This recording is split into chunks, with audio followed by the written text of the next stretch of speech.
Look there.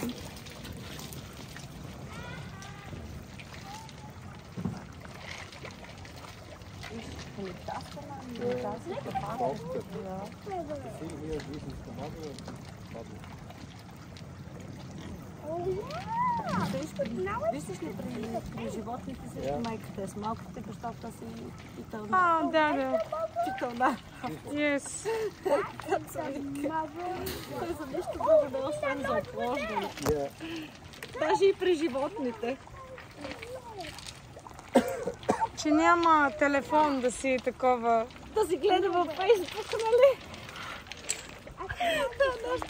Не, тя беше с тях. Тук той беше по-надалеч.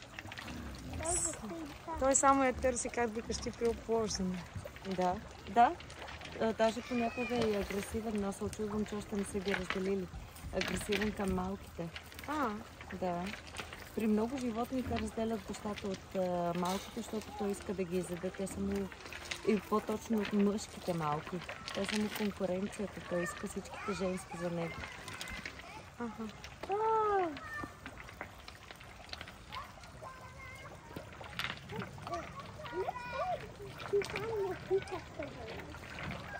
Вижда на майка си гръм. Мия. What? Taking care of mommy.